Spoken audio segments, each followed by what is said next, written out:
Bienvenidos a su programa El Expiatorio. Estoy con mi queridísima analista y comentarista Dolores Delgado. ¿Cómo te encuentras? Hola, ¿qué tal? ¿Cómo están? Muy contenta de estar en este nuestro segundo programa ya, Ya ¿no? no es, Muy contenta y aquí esperando que sigan sintonizándonos y que sigan interactuando con este su espacio. Ya nos toca y en esta ocasión tenemos un programa bastante especial, muy cleitero, como le dice la chaviza. El tema de la familia de los Bailleres y Belinda con su nuevo single Heterocromía. Este videoclip en donde, y bueno, canción evidentemente, en donde expone al hijo de uno de los hombres más ricos de este país por presuntamente sufrir, digamos, una especie de clasismo dentro de su núcleo familiar. Al mismo tiempo parece que hubo una especie de engaño o discusiones extrañas. En mitad de todo esto, les recordamos que nuestro programa, como está enfocado tanto en el trabajo de la cultura pop o la investigación de la cultura pop y su relación con la política y el espionaje, bueno, lo que nos trae particularmente a este programa es lo que estuvimos investigando yo y mi querida Dolores respecto a la Dirección Federal de Seguridad. Recuerden, se trata de esta agencia de contrainteligencia que instauró el gobierno mexicano y que dependía de la Secretaría de Gobernación y fue creada durante la administración del presidente Miguel Alemán Valdés, cuya función principal era recabar información de grupos opositores. Recordemos que en estos mismos expedientes podemos encontrar información de la Liga Comunista 23 de septiembre, del movimiento zapatista, de los halconazos, información también sobre cómo reprimía el gobierno de Durazo a las poblaciones de la diversidad sexual, en fin, todo aquel movimiento que el PRI interpretara como una especie de enemigo político iba a estar en estas páginas de estos pues que no se puede decir de otra manera, mercenarios del poder, mercenarios del PRI. Y en esta ocasión nos dimos a la tarea de investigar qué decía la Dirección Federal de Seguridad respecto a una de las familias más poderosas de este país. Dolores, ¿qué fue lo que viste en los expedientes? Porque en total hay cinco, pero vamos a hablar particularmente de uno que nos llamó la atención. Sí, pues fíjate que hay mucha variación en cuanto a la información que contienen estos expedientes. De entrada, algo que a mí me llamó mucho la atención es que inicia con una especie como de desglose en cuanto a los socios afiliados. Yo revisando, por ejemplo, en 1948 tenemos como socios afiliados a 96 en total y activos hay 89. Van pasando los años y en 1965 hay 52 socios afiliados y hay 100 activos. Es decir, hay menos socios afiliados, pero hay todavía más socios activos. La justificación de entrada de este expediente o de o de lo que está dictando esta Dirección de Seguridad es que básicamente pues viene a justificar que como se hacen en mayo estos conteos, pues por supuesto no están completos. Bueno, hablar que se hace un conteo en mayo, pues por supuesto está un poco sobrado, se entendería a lo mejor si es en enero, pero decir, bueno, es que tenemos pocos afiliados porque en mayo pues aún no han decidido inscribirse o no han decidido juntar el papeleo para estar como socios reconocidos, esto lo hace bastante irregular. Y por supuesto, pues lo que platicabas hace rato de esta familia Bayeres, por supuesto con esta investigación que inicia en 1984. Ya ahorita en un ratito más nos estarás dando un poquito más de información, pero bueno, inicia con esta compraventa en 1980, cuando esta familia adquiere la Hacienda La Begoña y que por supuesto está involucrado el asesinato de Epifanio Vargas Pacheco. Pero Ricardo, platícanos un poquito quién es Epifanio Vargas Pacheco y cómo se da este este momento. Sí, mira, es una cosa bien curiosa y efectivamente hay que dialogarlo con la audiencia. En total existen varios expedientes de la familia Bayeres.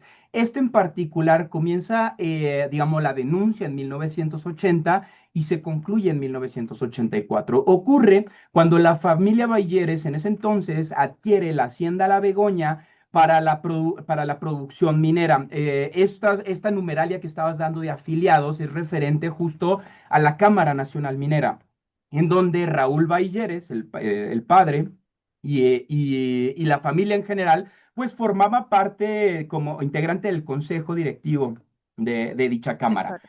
Una vez que adquieren la hacienda La Begoña, fallece Epifanio Vargas Pacheco, que era un líder ejidal, propietario o copropietario del ejido en donde estaba instaurado estas tierras, y los rumores, por decirles de alguna manera, circulaban en torno al presunto asesinato de Epifanio, y en donde se suponía que la Dirección Federal de Seguridad iba a investigar este homicidio, en donde se señalaba, ¿no?, la presunta responsabilidad de esta familia en cuanto a la muerte de este campesino.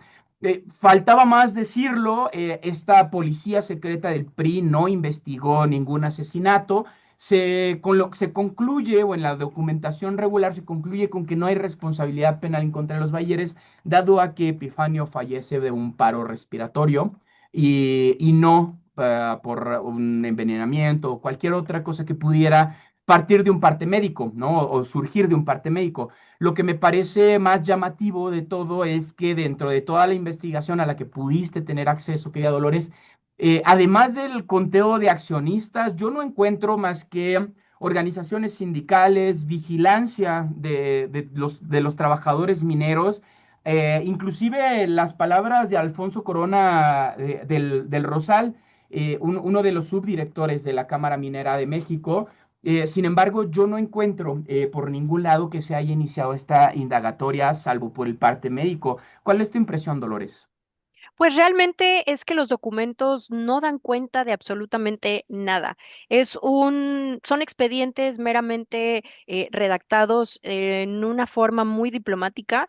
Empiezan a enaltecer ciertas garantías y, por supuesto, hablar sobre los derechos sindicales, los derechos de los trabajadores, cuáles son básicamente las obligaciones que pueden tener estos socios o estos miembros de las cámaras hacia ellos, cuáles son estas consignas a escuchar y estas consignas a atender, pero algo que también es muy importante es la palabra industrialización.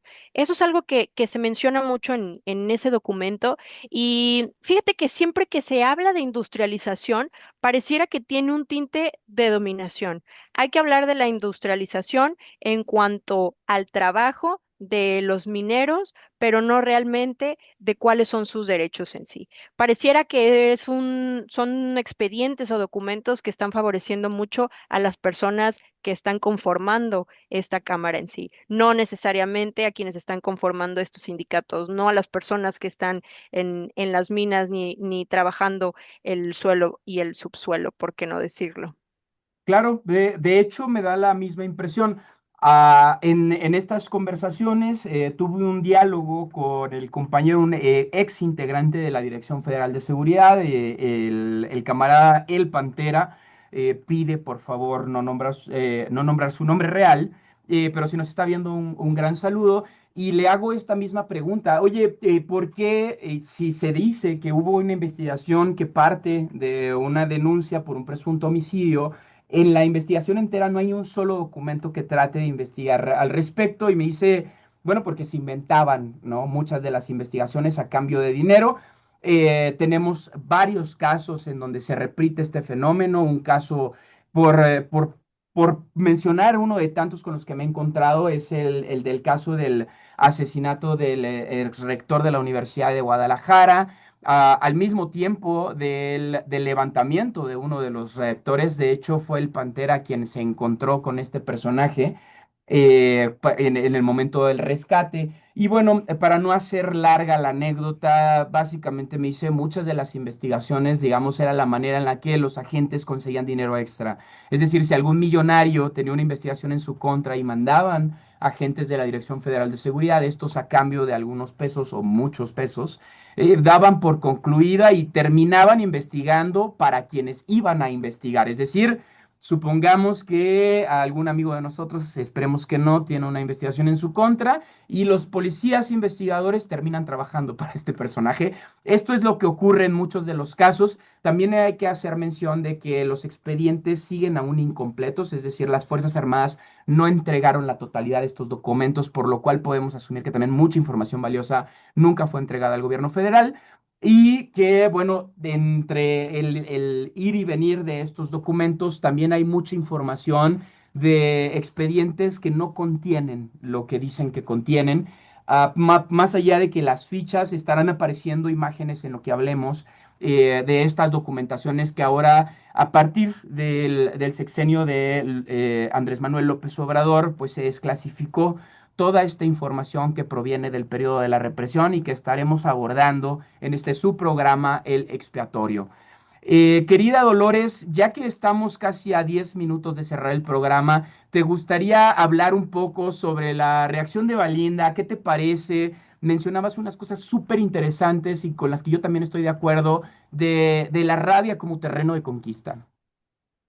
Fíjate que es importante, creo yo, poner sobre la mesa, pero no necesariamente a Belinda en sí, sino cómo hacemos frente las personas que, como tú mencionabas, no podemos clasificarnos como ricas, influyentes en el país y que pues básicamente podemos tener a nuestro mando, incluso a direcciones que se formaban pues básicamente por mero interés y por mera comodidad. ¿Cómo hacemos frente a estas dinámicas de poder? Y algo que yo pensaba mucho con el tema de este noviazgo que se presume tuvo Belinda con este integrante de la familia Baillares, hasta acá estoy escuchando la risa, aunque no la escuché, pero es que sí, o sea, es ya lo evidente. Fíjate que qué interesante pensar estas dinámicas de poder dentro de las relaciones, pero ya no solamente en una relación común como la que podemos tener tú o la que puedo tener yo, sino estas relaciones de poder que trascienden escenarios ya no solamente culturales, sino también pues ya de un índole un poquito más sentimental. Y en ese sentido, ¿cómo es que podemos abordar el tema de la canción de Belinda? ¿Cómo me habías mencionado? Heterocromía. Me parece que eso hace referencia a cuando tienes un ojo. De un color y otro de otro, y es Oye, que sí, por si no esa es la, sabían de quién.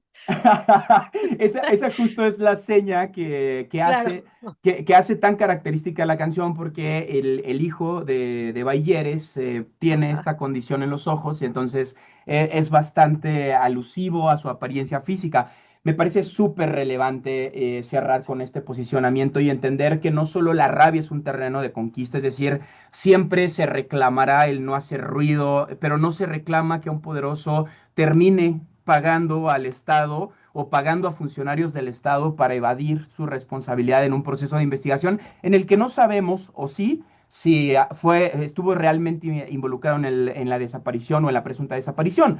Sin embargo, cualquier persona de a pie hubiera estado sujeta a este escrutinio público de las fuerzas públicas, en tanto no seas un Bayeres que tenga o para simplemente tratar de una manera clasista a la diva del pop mexicano Belinda o evadir a las Fuerzas Armadas de México, la Dirección Federal de Seguridad.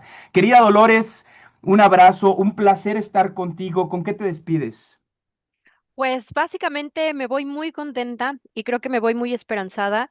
No necesitamos ser cantantes para poder desafiar a estas dinámicas de poder que existen. Hay que salir, hay que cuestionar y por supuesto hay que señalar todas las injusticias, hay que mencionarlas al público que nos está viendo. Compártanos en los comentarios de qué manera han estado enfrentando este tipo de injusticias, cómo le hacen frente, cómo se manifiestan y también cómo resisten.